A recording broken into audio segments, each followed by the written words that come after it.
Seguimos con Latina Tech, con Mauro Berchi, por Latinísima. Aquí hablamos todos.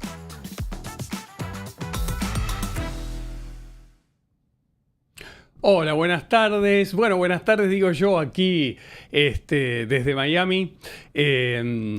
Pero cuando quiera que estés viendo y compartiendo este programa, te doy la bienvenida y te agradezco como siempre que estés compartiendo este rato de tecnología en español, Latina Tech, aquí en esta casa, Latinísima. Como siempre repetimos todas las formas en que podés consumir nuestro contenido. Sabés que estamos en Latinísima en nuestra propia web, ahí podés ver los programas de la emisora, pero a través de Euforia los programas se transforman en podcast.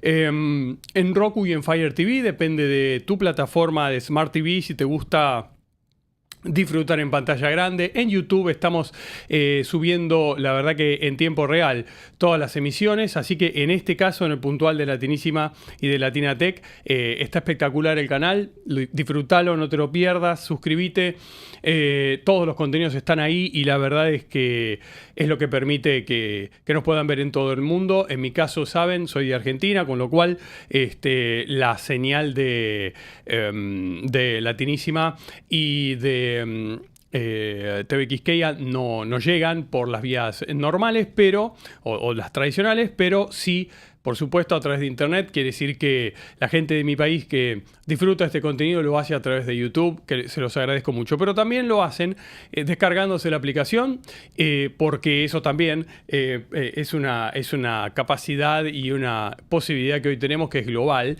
y entonces no distingue fronteras, ni cuestiones físicas de cableado, etcétera, ni señales. Entonces, ya sea que te descargues la aplicación o que lo veas a través de YouTube, o depende ahí sí un poco la geografía, qué plataforma tengas, puedes disfrutar de todos los contenidos de Latina Tech en cada una de sus emisiones y Latinísima Radio en este caso. Hemos estado conversando en los últimos programas que nos fuimos metiendo mucho con tecnología. Hola Carolina, como siempre, puntual y jugando con los planos y haciendo que esto sea muy entretenido para ustedes. Vaya, un abrazo para nuestra gente tan amiga y tan querida de Colombia. Decía, estuvimos metiéndonos un poco con los usos de la tecnología y en especial hace varias emisiones que trabajamos con inteligencia artificial, porque desde luego que es el gran título que permanentemente brinda información en estas dos dimensiones que siempre hemos manejado en simultáneo, porque así es como veo yo la tecnología. Por un lado, lo que es actualidad, grandes títulos acerca de avances, acerca de disputas, a veces en términos más bien de la ética de la IA, es lo último que estuvimos viendo. ¿Qué pasa cuando una empresa de pronto muy poderosa, que provee de este insumo, que es la tecnología y la IA, a un gobierno, como el caso de Estados Unidos, plantea algún desacuerdo en términos éticos? Eso por un lado, y eso tiene un desarrollo, pero también, por otro lado, tal como entendemos a la audiencia de esta emisora y de este programa, estamos los usuarios como en nuestra escala de usuarios tratando de no dejar pasar a veces oportunidades que la tecnología permite y brinda, pero también por otro lado, intentando en muchos casos salir adelante en ciertos contextos que tienen que ver con un mercado muy competitivo. Pequeños, siempre pienso en quienes vienen aquí a Miami desde donde transmitimos con un proyecto y entonces son de pronto pequeños inversores, lo que llamamos small and medium business, es decir, pequeños y medianos, lo que en otros lados se llama pyme, ¿no? Pequeña y mediana empresa, etcétera. Gente que digamos se juega atrás de un proyecto. Ellos, de pronto, con equipos muy pequeños y teniendo que desdoblarse en muchas funciones, tienen, la verdad, en esta nueva ola de inteligencia artificial generativa, enormes oportunidades. Entonces, intentamos, con la emisora en este programa, no desatender ninguna de las dos patas de este problema o de este fenómeno. Por un lado, la realidad en términos de la actualidad, la cosa más periodística,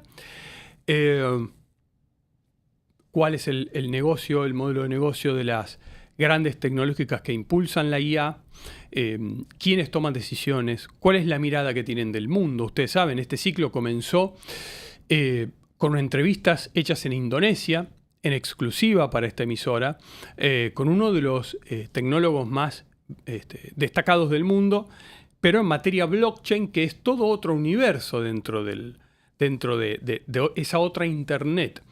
Y digo, eso tenía que ver con una mirada del mundo que ellos tienen, que no es la misma que la que tienen quienes lideran las principales tecnológicas más famosas. Entonces digo, atendemos eso, pero también miramos al usuario, y si hay algo que les podemos contar y que les podemos acercar que mejore la vida y el trabajo de los usuarios, entonces también lo hacemos. Pero ahora vamos a volver sobre este otro perfil un tanto más periodístico, porque en los últimos días hubo dos grandes títulos que ocuparon a quienes nos dedicamos a narrar lo que ocurre en materia de tecnología. Y uno de ellos es qué pasó con Google y DeepMind, es decir, la división IA, o sea, inteligencia artificial de Google. Ahí nuestra directora tiene una placa que ahí le está preparando para colocar. Nuestros amigos de CatchDog están diseñando toda clase de soluciones tecnológicas y nos ayudan a crear contenido para el programa. ¿Qué pasó con DeepMind últimamente? ¿Qué pasó con el personal de Google? Ahí lo tengo a mis espaldas. Gracias, Carolina, como siempre, tan atenta. Tenemos una línea de tiempo. Me viene muy bien, Carolina, esta línea de tiempo a mis espaldas, porque creo que se ve bien claro. Incluso puedes acercar el plano si lo querés, pero yo lo estoy viendo aquí en el monitor.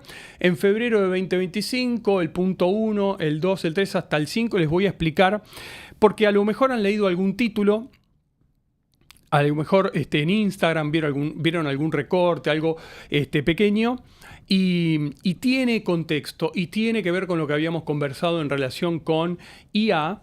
¿Se acuerdan el caso Anthropic? Anthropic es la empresa que desarrolló Cloud, y hoy mismo Anthropic está haciendo juicio al gobierno de Estados Unidos.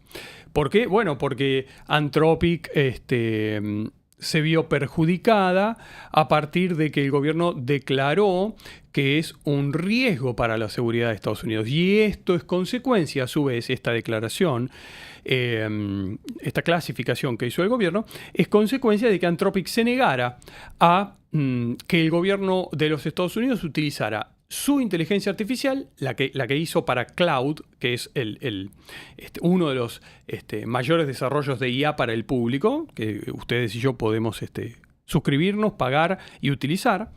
Sería como otro ChatGPT, otro Gemini y otro Copilot. Bueno, Cloud tiene fortalezas interesantes. Decía, Anthropic se negó a que el gobierno de Estados Unidos utilizara Cloud para la guerra, específicamente la capacidad de disparar misiles con autonomía por parte de un software, de una IA, de una herramienta tecnológica sin supervisión humana, y también con fines de vigilancia masiva interna, es decir, fronteras adentro de Estados Unidos, que pudiera utilizarse la tecnología de Anthropic para reconocimiento facial, lo que permite identificar personas en algún lugar, y en este caso era dentro de los Estados Unidos. ¿Qué pasó con eso? Poco más tarde, hace no mucho, se conoció que los empleados de DeepMind, la división IA de Google, habían publicado una carta en la que de algún modo llamaban la atención respecto de decisiones que tomaba Google, precisamente también en su calidad de proveedor de tecnología para el gobierno de Estados Unidos. ¿Qué pasó entonces? Voy a ir a esa línea de tiempo que tenemos ahí a mis espaldas. Por supuesto, Carolina, cuando lo creas conveniente poner eso y que ocupe pantalla completa está perfecto, y cuando quiera volver a esto, yo tengo aquí un resumen paso por paso de esos puntos que ustedes están viendo allí y les voy a contar. Fíjense que me retrotraigo a febrero de 2025, que pareciera una fecha muy lejana, más o menos hace un año. Cuando uno dice, bueno, las noticias tienen generalmente un trasfondo. Entonces, dije, ok, a ver qué pasó con esto. Bueno, esto venía desde febrero del 25, cuando, según Wired, había cierto malestar interno por parte de los empleados de Google en relación con que había una... dentro del manifiesto de la IA y de la ética de IA que tenía Google, la empresa había decidido eliminar una de sus promesas que precisamente tenía que ver con ciertos usos y ciertos límites éticos a estos desarrollos. Permiso, me pongo los anteojos, ustedes saben que después de todo soy una persona grande ya a esta altura. Y cuestión que, claro, ¿a cuento de qué venía eso? Bueno, ocurre lo siguiente. Ustedes saben muy bien, y lo hemos conversado en este programa, que la inteligencia artificial no es una tecnología más. Hemos dicho ya en varias oportunidades que es una tecnología de propósito general más poderosa que lo que normalmente hemos conocido. Entonces, claro, es importante que haya el respeto por unos ciertos límites que se plantean hacia el interior de las empresas. Y en este caso, según los empleados de Alphabet, ustedes saben, es, digamos, el verdadero nombre, no el nombre comercial, que es Google. Ok, Alphabet es el nombre como de verdad, ¿no? Ustedes saben que las empresas o las marcas tienen un nombre de fantasía, marca precisamente, y el nombre real de la empresa. Entonces, dice, los empleados de Alphabet habían manifestado un cierto malestar respecto de cómo se usaba la tecnología que ellos mismos desarrollaban. A su vez, porque se sienten responsables. Ustedes saben que hay en empresas de estas características talento y gente enormemente capaz. Es importante decirlo. Uno siempre apunta más a la parte más, digamos, qué sé yo, como más comercial o fashion de estas marcas. Pero desde luego que en cualquiera de las Big Tech, Google, Amazon, Facebook o Meta, Apple y Microsoft, en cualquiera hacia adentro tienen los mejores desarrolladores, los mejores diseñadores, los mejores todo. Son grandes captadores de talento del mundo entero. Entonces ellos se sienten bastante responsables y no es poco frecuente que se expresen de algún modo, y suele haber algo así como cartas o mails internos que circulan entre los mismos empleados que de algún modo van compartiendo miradas sobre lo que ocurre en la empresa. En este caso había pasado eso. Un año después, fíjense el número 2 de la línea de tiempo, febrero de 2026, en ocasión de lo que ocurría con Anthropic, que se los conté, los mismos empleados de DeepMind, o sea, la división inteligencia artificial de Google, expresaron apoyo a los empleados de Anthropic que se habían opuesto, o a los empleados en este caso y también los dirigentes, porque Anthropic se negó a este uso. Entonces, febrero de 2026, los empleados de DeepMind publican una carta en la cual muestran apoyo a Anthropic en esta pulseada que sostuvo con el gobierno de Estados Unidos por cuestiones éticas de uso de la IA. Insisto en dos puntos clave. Uno era la capacidad de desarrollo armamentístico completamente sin supervisión humana. Y número dos, la capacidad de utilización con tecnologías de reconocimiento facial, es decir, datos biométricos para la identidad hacia dentro de el país. El 27 de abril, fíjense el punto 3, o el tercer episodio en la cadena, digamos, más de 600 empleados de Google le escriben al CEO, alguien bastante famoso que ustedes probablemente han visto alguna foto, que es hindú, tiene rasgos, digamos, étnicos claros, en este sentido, que se llama Sundar Pichai. Le escriben, según el Washington Post, más de 600 empleados a través de una carta, y le exigen que Google rechace cualquier acuerdo con el Pentágono que permitiera usos clasificados de su IA, porque saben ustedes al mismo tiempo, cuando Google, el gobierno de Estados Unidos intenta trabajar en cuestiones vinculadas con objetivos bélicos, eso es información clasificada, quiere decir información que no se puede obtener. Entonces, cuando el gobierno se acercó a Anthropic, luego a OpenAI, o sea, la de ChatGPT, que dijo que sí prestaba su tecnología para esto, y a Google, etcétera, porque el gobierno es uno de los mayores clientes o comprador de servicios de todas ellas, de todas y las otras, ¿okay? Las que conocimos y citamos hace un ratito, pero también está, por decir, Intel y todas las que crean hardware importante como microprocesadores, chips, todas. Y el gobierno es uno de los principales clientes de todas ellas. Entonces, cada vez que fue a pedirles, por favor, que firmaran la confidencialidad sobre el uso que se quería dar a la tecnología, se produjo esta misma tensión, ¿sí?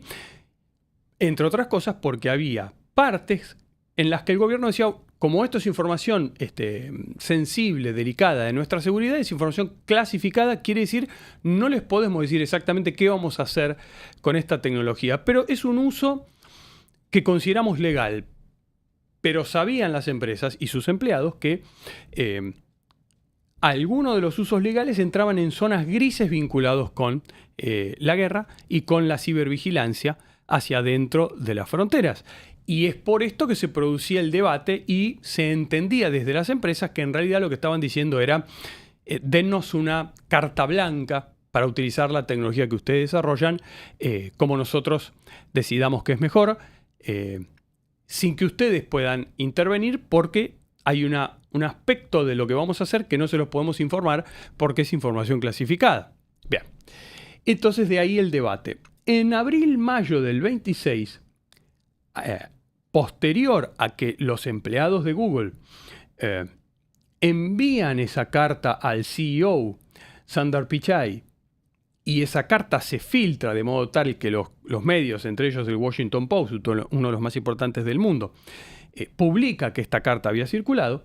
Digo, entre abril y mayo, entonces, Google responde públicamente a esa carta, bajando el tono a la discusión y diciendo, bueno, en realidad nosotros somos muy responsables del uso que se hace de la tecnología que nosotros desarrollamos y por tanto no creemos que nuestras conversaciones con el gobierno vayan a generar un uso inadecuado de la tecnología. Decía, Google mantiene el uso con compromiso ético de su IA y entiende que no debe utilizarse para vigilancia masiva doméstica ni para armamento autónomo sin supervisión humana apropiada. No obstante, entendieron los empleados de Google, esta respuesta no resolvía la objeción de fondo, que era que no solamente discutir qué usos se declaraban, es decir, qué usos podían conocer, sino cómo verificar los límites cuando los contratos permitían trabajos clasificados, esto que les explicaba. Es decir, Google respondió diciendo, miren, hasta donde están nuestras manos no vamos a permitir que se utilice la tecnología para estos dos fines. Pero quedaba flotando este problema de las cláusulas de información clasificada, es decir, donde el gobierno, por motivos que entiende de estándar de seguridad más alto, no brinda información, no explica qué va a hacer con la tecnología. Fíjense qué interesante lo que pasa en el último capítulo de esta historia, que tengo aquí, que dice punto 5, y aquí esto es cuando se cruza, y es el objetivo que pretendemos alcanzar con este programa. 5 de mayo del 26, trabajadores de Google buscan sindicalizarse. Según Wired, la revista de tecnología más importante del mundo, o una de las 3 más importantes del mundo, junto con MIT Technology Review seguramente, informó que empleados de DeepMind, Google, en Londres, avanzaron hacia la sindicalización para intentar bloquear o limitar el uso militar de la IA. Los empleados de Google, con sede en Londres, enviaron una carta a Debbie Weinstein, que es la CEO de Google Inglaterra o Reino Unido, explicándole lo mismo, la misma preocupación. ¿Qué es lo que me pareció notable más allá de volver sobre la cuestión ética que es evidentemente muy importante en el desarrollo de IA? Porque ya tenemos perdonen la repetición, muchos capítulos sobre esto, ¿no? Digo, evidentemente hay todo un debate que no para porque hay avances casi constantes, casi de verdad día a día. Entonces Entonces, por un lado tenemos, hay un debate ético que es claro y que las democracias deberían darse. Pero por otro lado, ocurre esto. Fíjense, en la medida en que hay pocas empresas desarrollando esta tecnología tan de avanzada, muchas veces cuando de pronto, les decía, grandes cerebros, grandes talentos de estas tecnologías pretenden expresar cierto desacuerdo o preocupación, tienen que ver cómo hacen para no recibir alguna clase de castigo por esta expresión. Porque las palabras de ellos, etcétera, en la medida en que trabajan en las empresas de las más importantes del mundo, saben que van a resonar y que van a tener alcance global. Pero también saben que es muy probable que reciban alguna clase de castigo por esto que hacen, aunque tienen todo el derecho a expresar lo que crean conveniente. Y es muy llamativo y súper importante que entonces hayan recurrido a una idea, diríamos, tan vieja en relación con lo tan vanguardista que es su trabajo. La idea de o nos juntamos, o nos reunimos, o nos organizamos como trabajadores súper calificados, probablemente ingenieros, desarrolladores, diseñadores, etcétera, etcétera, mil etcéteras, matemáticos, físicos, que trabajan para que estas tecnologías tan poderosas estén al alcance de nuestra mano, pero también para que estén al alcance del gobierno y de todos los gobiernos que las pueden utilizar. Con lo delicado que eso es, si no tenemos una organización de nosotros mismos, o sea, un sindicato, un gremio, como sea que lo llamen en tu país, que nos proteja, en el que podamos protegernos entre nosotros diciendo, juntémonos, si es que todos tenemos la misma preocupación, hablemos por todos, para que no nos individualicen y no nos castiguen de a uno, o no suframos X, ya sea que los echen, lo más mínimo sería que los echen del trabajo, digamos, por haber cuestionado las prácticas de la empresa o las decisiones, pero de ahí para adelante, porque desde luego, por otro lado, está el poder político, que tiene la capacidad de vigilar y de castigar, y de considerar por una mirada política, por una perspectiva política, considerar peligroso o castigable al que opine distinto. Entonces recurrieron a esto que está en el punto 5. Y eso, a su vez, claro, eso surge en Europa, pero rápidamente viene para Estados Unidos. Un lugar que tiene una tradición de sindicalización también muy importante. Desde luego, Estados Unidos es un país muy grande y muy diverso. Entonces, no vamos a encontrar el mismo patrón, pero en donde está Google, en Mountain View, sus oficinas centrales, los headquarters, las oficinas centrales, es San Francisco. Eso es estado de California. California es un estado con una historia sindical importante, lo mismo Nueva York. La idea llegó del otro lado del Atlántico y entonces empezaron a pensar, parece que esto tiene sentido. Que nosotros como trabajadores de estas empresas tecnológicas tan extraordinarias pero tan poderosas, que hacen acuerdos tan poderosos con el gobierno, podamos encontrar un encuadre de nuestra actividad, no solo como trabajadores, sino también como ciudadanos que de pronto queremos expresar cierta disidencia. Entonces pasó eso, que me pareció fantástico para conversar con ustedes y decir, cuidado, porque la tecnología viene por acá, esa es arrolladora, es avasallante, intentamos hacer lo posible para entenderla en sus diferentes dimensiones, como decía al inicio. Pero también están las cuestiones esencialmente humanas. Y entonces, bueno, cuando el poder aparece tan concentrado y cuando las cosas se ponen tan peligrosas, de pronto no hay que olvidar ideas que sirvieron para construir las sociedades que hoy tenemos. Por ejemplo, los sindicatos. Las organizaciones de trabajadores. Y si uno mira, por ejemplo, la democracia en Estados Unidos, las entidades, cualquiera sea, profesionales independientes, trabajadores del rubro, sector que sea, empresas, políticos, todos tienen su organización donde nuclearse, porque es razonable conectar entre pares. ¿Por qué no habrían de tenerlo los empleados de empresas tecnológicas? Suena razonable. Pero además de razonable, pareciera necesario. Y ese es el punto a considerar. Necesario porque, bueno, porque no es tan fácil en el mundo de hoy expresar una disidencia. Evidentemente hay una sensación de que podría haber consecuencias negativas por parte de quien se atreve a manifestar una disidencia. ¿Saben qué más pasó? El Papa, el 14 de mayo, hace muy poquitito, 5 días, cuando estoy grabando este programa, también se manifestó a partir de esto que ocurrió, que tomó estado público, etc. Ni más ni menos que el Papa, ¿no? Una de las principales autoridades religiosas del mundo, en una de las reuniones últimas en las que tuvo exposición pública, expresó graves preocupaciones respecto de que la guerra se librara con inteligencia artificial y se deshumanizara en una espiral de aniquilación, palabras textuales del Papa. A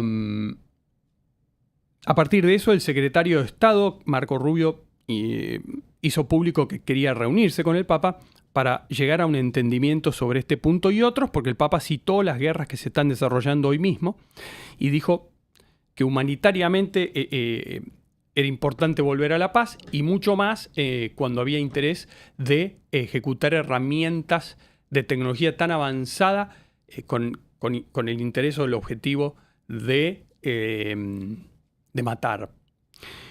Este es el programa de hoy y sé que quedan muchas reflexiones flotando. Les agradezco que hayan estado aquí. Les agradezco que vuelvan a conectar la semana que viene con Latina Tech. Los invito a reflexionar porque creo que estas cosas de verdad que son delicadas y merecen este ratito semanal en el que nos damos esa posibilidad. Gracias por haber estado del otro lado. Los espero la semana que viene. Un abrazo grande a toda habla hispana desde aquí, desde Miami. Los saludo y nos vemos la próxima. Chao.